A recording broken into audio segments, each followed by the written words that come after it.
Aprender juntos. Si puede, por favor, abrir su Biblia al libro de Hechos, capítulo 20, de los versículos 1 al 17. Esta mañana vamos a ponernos de pie y leer este texto, que es el de esta semana. Y el de la siguiente semana es algo muy bueno, que me encanta ese texto. Pero hoy hablaremos de la primera parte de este capítulo. La semana pasada aprendieron acerca de cómo Satanás está envuelto también en estorbar el progreso del Evangelio, y pudieron aprender eso, y cómo el Evangelio siempre triunfa aún en contra de la oposición, sea oposición demoníaca, sea oposición humana. Dios está haciendo y llevando a cabo la obra en su iglesia, y lo va a hacer sin importar quién se oponga. Y esta mañana vamos a mirar estos primeros 17 versos del tercer viaje misionero de Pablo. Vamos a leerlo, usted puede seguir en la pantalla, y luego hablaremos un poco más sobre esto. Después dice que cesó el alboroto, llamó Pablo a los discípulos, y habiéndoles exhortado y abrazado, se despidió y salió para ir a Macedonia.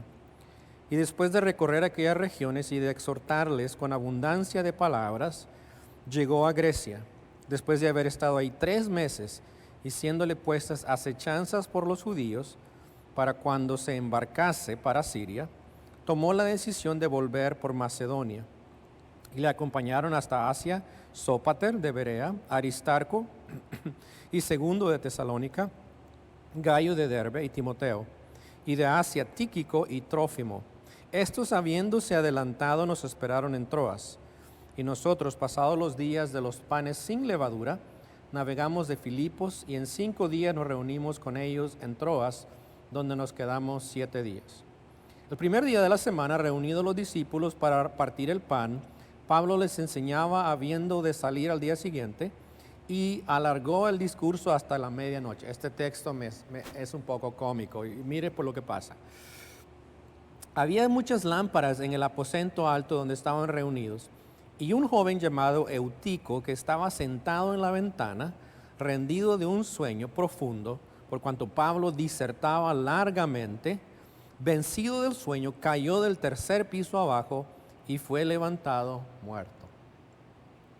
Entonces descendió Pablo y se echó sobre él, y abrazándole dijo: no os alarméis, pues está vivo.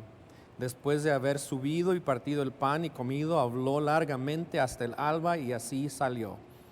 Y llevaron al joven vivo y fueron grandemente consolados.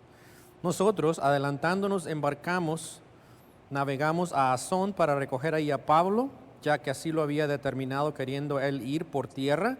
Cuando se reunió con nosotros en Asón, tomándole a bordo, vinimos a Mitilene, navegando, y de ahí al día siguiente llegamos delante de Quío, y al otro día tomamos puerto en Samos, y habiendo hecho escala en Trogilio, al día siguiente llegamos a Mileto, porque Pablo se había propuesto pasar de largo a Éfeso para no detenerse en Asia, pues se apresuraba por estar el día de Pentecostés, si le fuese posible, en Jerusalén. Ok, vamos a parar ahí. Señor, gracias te damos en esta mañana por la palabra tuya, que podemos abrir, podemos leerla, y podemos dejar que ella nos hable y nos enseñe en esta mañana. Gracias que tenemos también la oportunidad de reunirnos juntos para adorarte en espíritu y en verdad, con limitaciones, pero realmente no hay limitación cuando queremos adorarte de nuestro corazón. Sabemos que de nuestro corazón procede el deseo de alabarte, de lo que tú deseas para nosotros. Y gracias que en esta mañana podemos hacerlo. Podemos expresar nuestra adoración a ti, no solamente expresando con los cantos las verdades acerca de ti, pero podemos hacerlo dando generosamente, podemos hacerlo unos a otros, animándonos, consolándonos, exhortándonos a seguir la vida tuya que nos has dado. Y gracias que ahora podemos abrir tu palabra y podemos aprender de ella y dejar que tu Espíritu Santo nos enseñe a través de ella como tu iglesia. Pedimos que esta mañana tú puedas hacerlo de una manera clara y puedas hablarnos a nuestros corazones. Haznos sensibles a tu verdad, y no dejes que nada se interponga en medio de lo que tú quieres hacer en nosotros. En el nombre de Cristo. Amén. Puede sentarse. Esta mañana vamos a hablar sobre esta sección donde Pablo vuelve a Macedonia y Acaya, lo que es Corinto, y va con un doble propósito. El propósito era animar y fortalecer a los creyentes en las iglesias que él había plantado, y la otra es también para ayudar a los hermanos en Jerusalén llevándoles una ofrenda, cual no es muy claro en el texto, pero cuando miramos otros textos como Romanos 15, 25 al 27 o 1 Corintios 16, habla de una ofrenda que recogieron para los hermanos en Jerusalén. Recuerde, hablamos de que habían necesidades en la iglesia en ese entonces, había pobreza, y Pablo anima a las iglesias que él ha plantado a recoger una ofrenda para poder ayudar a estos hermanos. Y en este texto que vamos a mirar esta mañana comienza con esta parte de cómo Pablo él anima a los creyentes en diferentes formas y en diferentes lugares. Es más, vamos a mirar cómo lo hace, tanto en las reuniones que él tiene, como en Troas, como en Mileto, y más adelante lo miraremos también en Cesarea. Y miraremos también cómo Pablo da informes de lo que está pasando en la iglesia. Pero algo muy distintivo que miraremos esta mañana, si usted no captó, es que Pablo, era misionero y plantaba iglesias. Una de las cosas que Pablo hacía bien, una de las muchas que hacía bien, era que sabía cómo animar y exhortar a los creyentes. Y eso es muy importante en la iglesia. Es muy importante aprender nosotros cómo exhortar, cómo animarnos unos a otros para seguir adelante. Y recuerde, Pablo plantaba esas iglesias, no duraba mucho tiempo, lo cual es impresionante porque hoy día no hablamos de dejar una iglesia en meses. Hablamos de plantar una iglesia y de dejarla cuando está funcionando como una iglesia.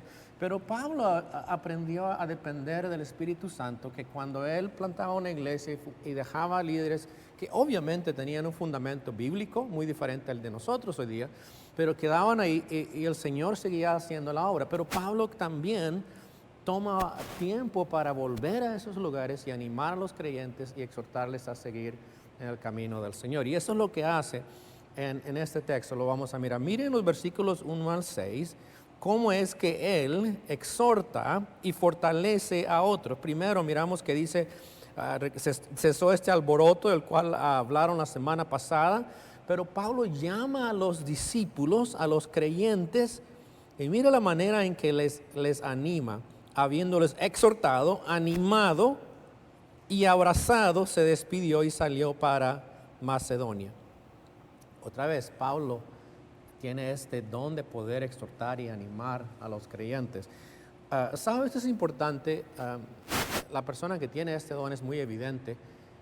No quiere decir que nosotros no lo hacemos también, pero el que tiene este don puede, la gente que se acerca generalmente dice, cada vez que estoy con esta persona, me siento animado a seguir al Señor. Si eso dice de usted, quiere decir que usted tiene este don. Pero aún no tenga usted el don de exhortar a otros, esto es importante, que las personas que están a nuestro alrededor, cuando estamos con ellos salen animados y no desanimados. ¿Sí me explicó eso? Es muy interesante porque no hace mucho me mandó hablé por teléfono con uno de los hermanos de la iglesia donde hemos estado anteriormente. Y después de hablar, obviamente hay situaciones que también ellos están pasando que en su vida particular y contarme lo que está pasando, pero me llamó mucho la atención un texto después de ello que jamás me había dicho él, es uno de los líderes, pero me dijo, me agradecía, dice, cada vez que hablo con usted, me dice, me siento paz, me siento tranquilo, lo cual me impresionó mucho. Dije, nunca había pensado de esa manera, pero lo que él estaba diciendo es, hay una seguridad que sentía cuando conversamos y hablamos, aunque esté pasando problemas, después de hablar siente esa confianza, esa paz. Y eso es importante que nosotros tengamos, ¿sí? Como creyentes, que cuando hablemos con otros creyentes, los hermanos sientan que realmente, wow, me siento bien, me siento animado para seguir al Señor. Y eso es importante que lo hagamos nosotros constantemente. De otra manera, eso nos va a afectar, obviamente, cuando no hay ese tipo de ánimo. Vamos a sentirnos mal y vamos a decaer en nuestra fe. Pablo tenía esa capacidad de animar a la gente y lo hace aquí en Éfeso. Y además miramos los versículos 2 al 6, que no solamente lo hace en Éfeso, ahora va a recorrer las áreas de Troas, Macedonia, y va a llegar a Grecia también. Pero mire, hace lo mismo, dice, después de recorrer aquellas regiones y de exhortarles. ¿Sí ve eso? Otra vez, la palabra exhortar. Y quiero decirle, esta palabra exhortar, generalmente, muchas veces nosotros pensamos que es regañar. No es regañar. Exhortar es donde viene la palabra para el Espíritu Santo, en el original es parakaleo. Es animar, motivar. Pablo va y dice, recorre esas regiones y les anima con abundancia de palabras. ¿Sí lo notó? No es simplemente decir una palabra, es con abundancia, diferentes maneras. Les exhorta, les anima a seguir adelante. Lo hace ahí Pablo, y de ahí Pablo va a seguir más adelante. Versículo 3 dice, después de haber estado ahí 3 meses y siéndole puestas acechanzas por los judíos, para cuando se embarcase para Siria, tomó la decisión de volver a Macedonia. Va a Macedonia, ¿y qué va a hacer? Va a hacer lo mismo. Pablo está hablando, está exhortando, sí, y lo hace de muchas maneras y de muchas formas. Va a animar a los creyentes, y ahora Pablo va a ir también a Corinto. Y mire lo que pasa, que ahí cuando Pablo está en Corinto, descubre que hay un complot en contra de su vida. Esa es otra de las cosas que podemos mirar en la vida de Pablo. Si nosotros nos quejamos muchas veces de que, la vida cristiana es difícil, porque tengo muchas pruebas. Pablo lo perseguían donde quiera que iba alguien siguiéndole.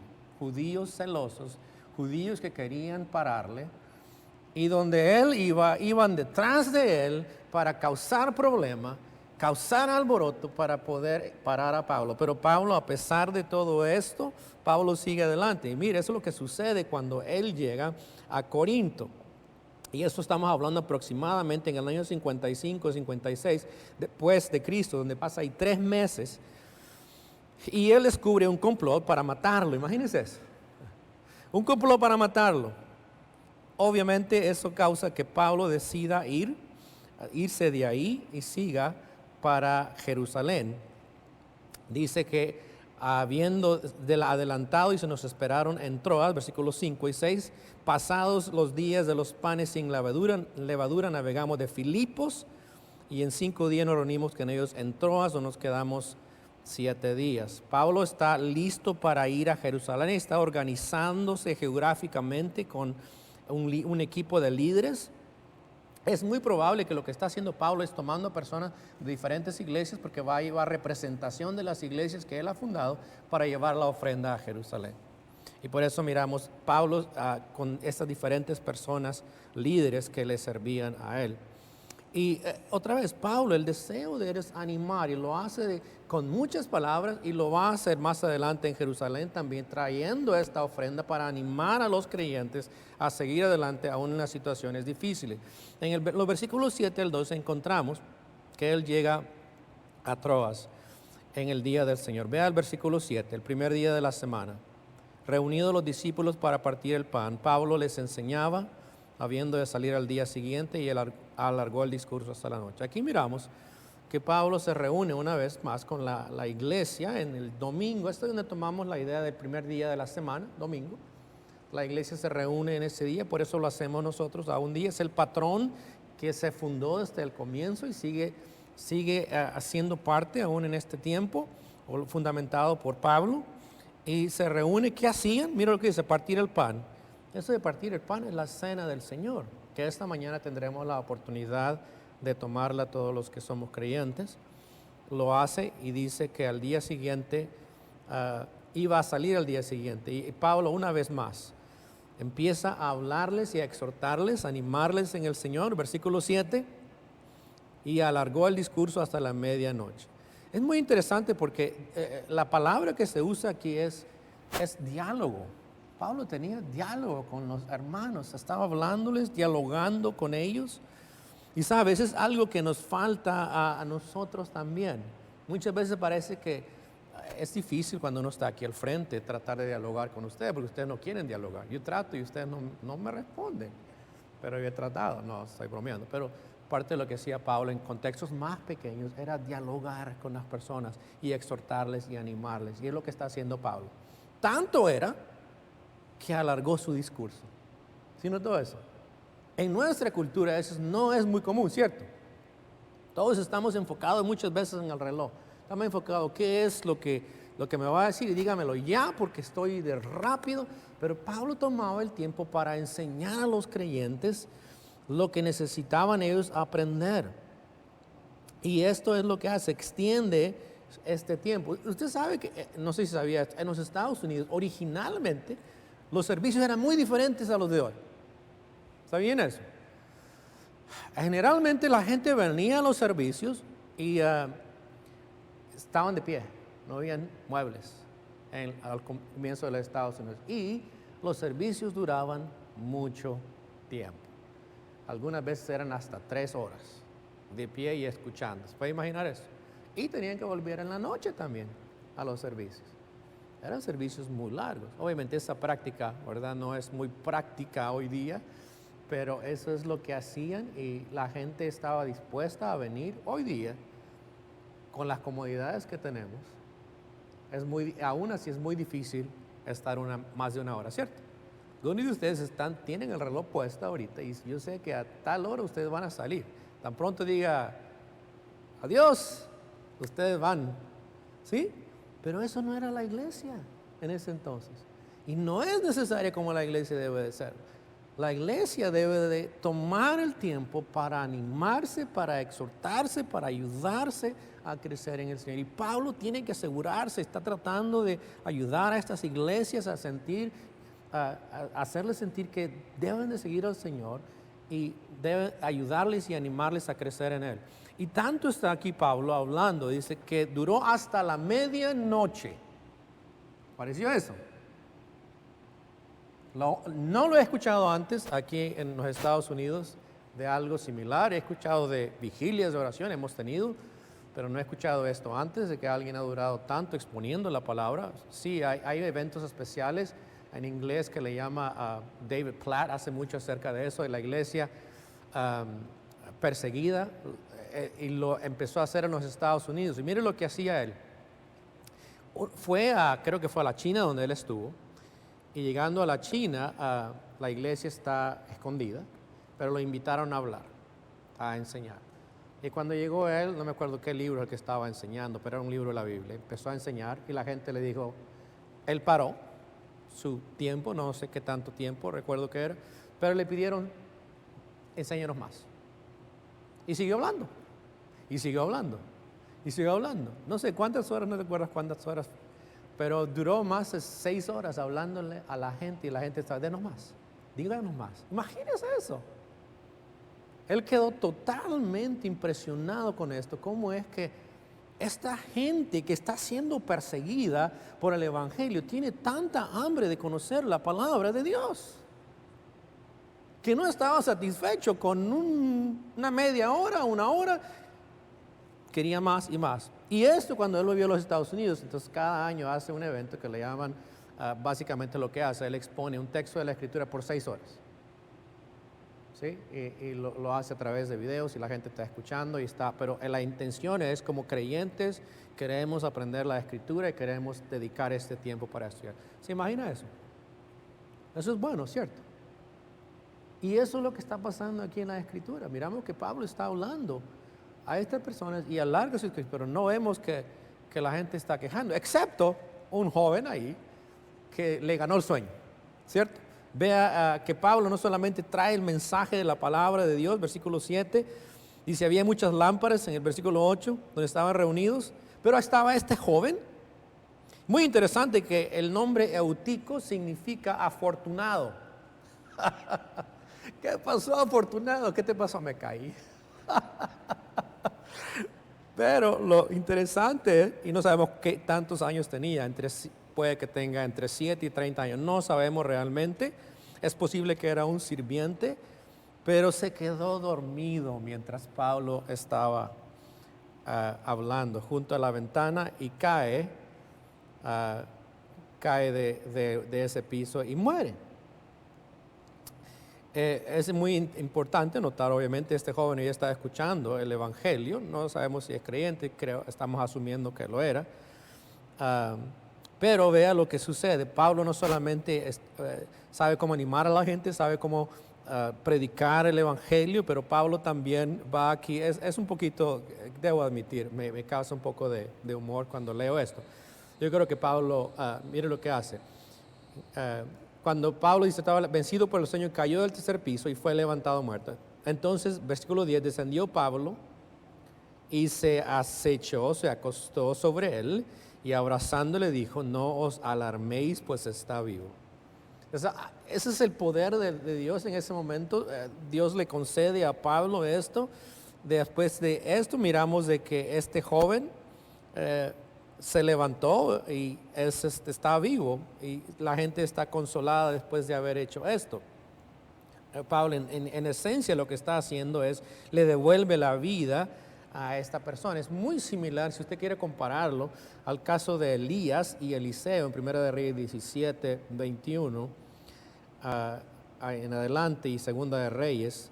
Pero este joven realmente fue afortunado, ¿cierto? Que Pablo estaba ahí, aunque fue culpa de Pablo, pero Pablo levanta a este hombre, este joven de entre los muertos. El poder de Dios, obviamente Dios manifiesta su poder. No miramos que es algo malo, pero miramos que Dios usa a Pablo también para animar a los creyentes aún después de esta experiencia que pudiéramos decir fue una experiencia mala, pero el Señor bendice a su iglesia en ese momento con este milagro.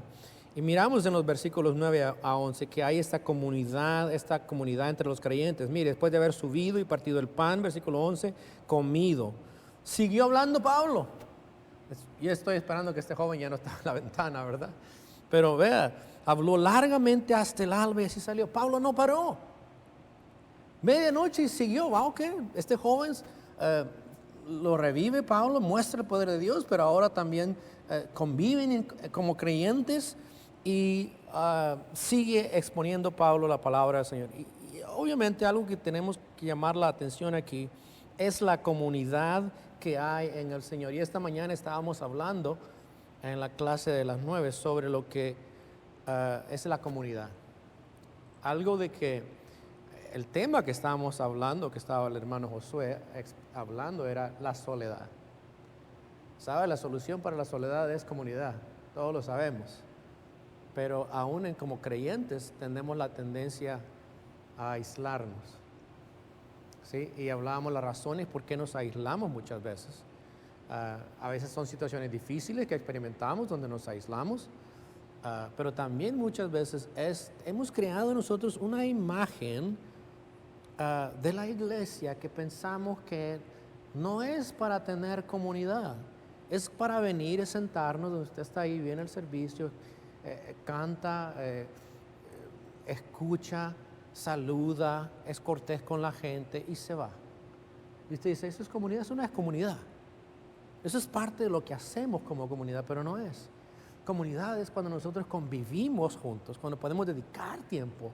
Y eso no quiere decir que tenemos que estar aquí, pero tenemos que estar juntos en algún momento, en alguna área donde podemos convivir juntos, animarnos a seguir. Porque una persona que no tiene esa comunidad, es muy obvio que esa persona no va a poder crecer solo. Dios no diseñó a la iglesia para que cada quien solamente se reúna, venga y haga algunos ejercicios espirituales y se vaya a la casa a hacer lo que quiera. No es el diseño de Dios. El diseño de Dios es que la iglesia es la familia de la fe, es el lugar donde nosotros somos más animados para seguirle a Él. Sí, es claro eso, ¿verdad? Creo que todos lo entendemos. El problema que tenemos es que nosotros no queremos hacer eso. Y todos tenemos razones, pero ninguna de las razones que usted puede pensar en la mente, que usted quiera darme, va a ser suficiente. Y recuerdo a una hermana de la iglesia anterior, luchaba mucho con esto, y parte era porque había sido ofendida, herida por personas, ¿sí? Y cada vez que hablábamos de este tema, porque lo que ella hacía, venía a la iglesia pero salía disparada. Y cuando preguntaba, ¿por qué no te quedas? ¿Por qué no convives? ¿Por qué? No, la razón fue muy herida, fue muy dañada por personas. Cada vez que confío en alguien, algo pasa y me hiere. Y vivía cada vez con ese trauma del pasado, viviéndolo en el presente. Y no podía convivir con las personas, especialmente en grupos un poquito más grandes. A poco fue aprendiendo con algunas personas, pero aún con un poco de desconfianza, como diciendo, lo voy a intentar, pero si alguien me hiere, es muy posible que voy a aislar. ¿Usted entiende lo que está ahí? Cuando una persona hace lo que está diciendo es, yo quiero vivir mi vida sin que nadie me ofenda, sin que nadie me moleste, sin que nadie me cause daño, para yo sentirme bien. ¿Usted cree que eso es realista? En este mundo usted no va a poder vivir una vida así, jamás. Usted tendría que ser un ermitaño y estar totalmente aislado para no experimentar eso. Una de las palabras muy famosas de uno de los autores filósofos del cristiano, C.S. Lewis, él decía acerca del amor, ¿sabe?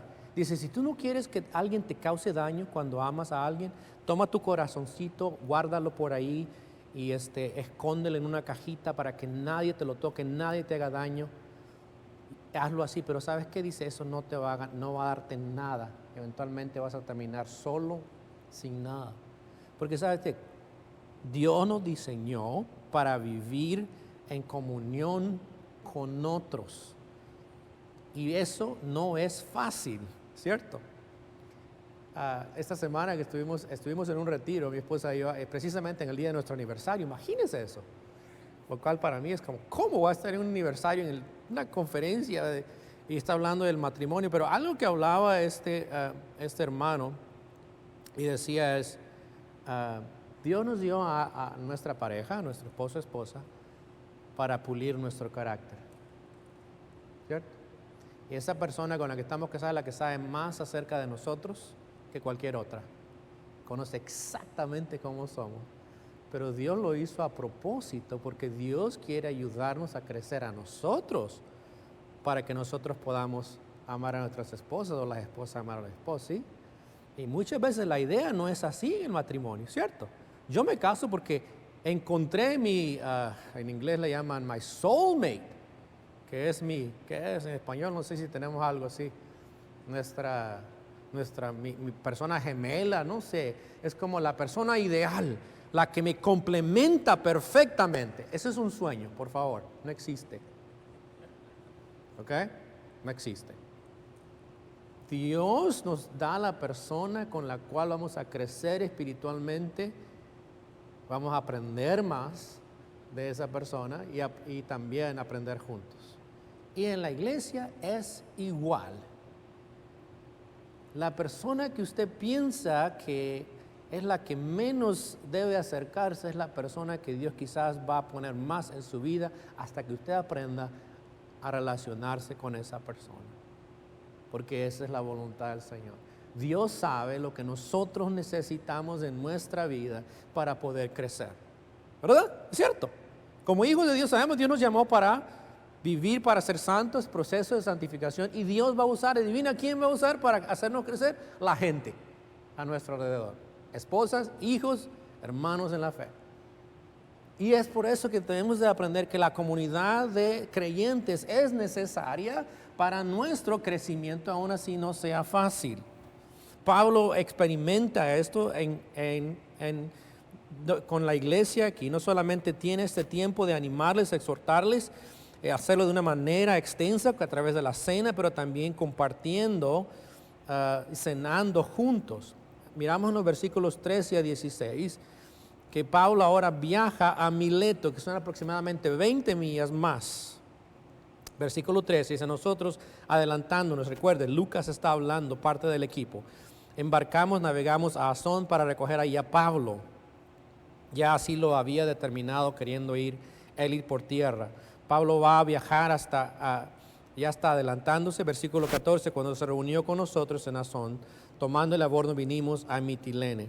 Y sigue el viaje, van llegando de Mileto y va a llegar a Éfeso, donde la semana que viene hablaremos qué es lo que él hace, que es con los ancianos, pero aproximadamente navegan 44 millas hasta Mitileno, y Mileto está a unas 30 millas al sur de Éfeso. Pero otra vez va Pablo a Jerusalén para el día de Pentecostés, donde él va a hacer algo muy importante. Pero eso es lo que miramos en esta mañana. Si algo podemos aprender es cómo nosotros debemos de animarnos y exhortarnos unos a otros. Y hay otras cosas que podemos aprender. Déjenme darle 4 que podemos observar en el texto. No hemos hablado todas en extenso, pero mira la que podemos aprender de este texto. Uno es, el estímulo en la fe viene a través no solamente de exhortación, adoración también al Señor en el día del Señor, a través de la palabra predicada, la cena del Señor, a través de exhortaciones, intervenciones divinas, como miramos en el caso de la sanidad de este hombre, y aún en la comunión. Esas son las maneras en que nosotros podemos aprender en este texto que podemos ser estimulados a nuestra fe. Esta mañana vamos a tener la cena del Señor y es un momento para juntos poder también celebrar como creyentes la unidad del cuerpo de Cristo. Lo hace la iglesia en inglés. Y cuando lo hacen ellos, lo hacemos nosotros, somos una misma iglesia, estamos diciendo que somos del mismo cuerpo, y es una manera de afirmar que nosotros estamos siguiendo al Señor juntos. Segundo, podemos aprender también de este texto que cuando la Biblia es predicada, o la Biblia debe de ser predicada, enseñada, proclamada, y debe de ser explicada, pero debe de haber diálogo, debe de haber explicación que nosotros podemos entender y aplicarla a nuestra vida. Si algo usted no entiende, si usted algo está diciendo, no estoy procesando esto, es bueno que usted se acerque y pregunte y pueda hablar con nosotros en cuanto a lo que usted está aprendiendo. No se quede solo pensando, sí, necesita buscar ayuda para también aprender de la palabra de Dios. Y podemos mirar algo del liderazgo de Pablo también, que Pablo tenía una pluralidad de líderes, colaboradores, eso es importante. Y obviamente no hablamos tan claro en esta mañana sobre la ofrenda, pero ayudar a los pobres, Pablo lo ve como una obligación de la iglesia, y nosotros también debemos de entender que esa es la manera de mostrar nuestro amor a otros, ayudando a los necesitados. Esta mañana espero que usted pueda llevar algo a casa esta mañana, es eso. Necesitamos exhortarnos, animarnos unos a otros en todos los contextos. Esta mañana cuando estábamos en la clase, el hermano Eric compartió una historia. No la escucharon, pero fue buenísima. El hermano le ayudó a crecer esta experiencia. Acérquese, pregúntele a él qué es lo que compartió. Porque es una enseñanza de lo que hablaba de la persona que le costaba abrir su corazón. Él lo aprendió y no fue fácil. Dios tuvo que enseñarle.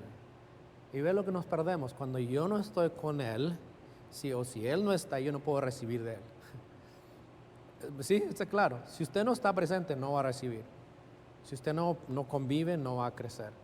Necesitamos seguirlo haciendo. Esa es parte de nuestro llamado como la iglesia del Señor. Y si en esta mañana puede llevarse algo a casa, es eso. ¿Cómo puedo yo no solamente recibir de otros ánimo, exhortación, pero cómo puedo dar a otros también esto? Y abrir mi corazón a ellos para que ellos también puedan ayudarme y enseñarme. Señor, damos gracias en esta mañana por este tiempo que nos das. Gracias que podemos aprender de Pablo. Pablo era tan humano también como nosotros.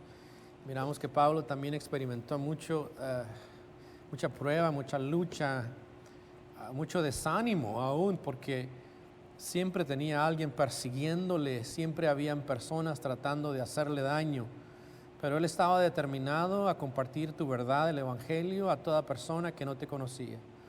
Estaba determinado también a animar a los creyentes a seguirte a ti. Y gracias por el ejemplo que podemos mirar. Y el ejemplo también de la iglesia que escuchaba atendía las palabras de Él y también deseaba crecer para seguir siguiéndote a ti. Y esta mañana rogamos que a nosotros también nos des un deseo de crecer y de animar a otros a través de nuestra fe. Ayúdanos, Señor, a no estar enfocados en nuestras propias debilidades o en las debilidades de otros, sino más bien estar enfocados en lo que tú quieres hacer en nuestras vidas y dejarnos moldear por ti. Gracias, Señor, y pedimos que este tiempo ahora de poder compartir la cena tuya pueda ser agradable ante tus ojos. En el nombre de Cristo, amén.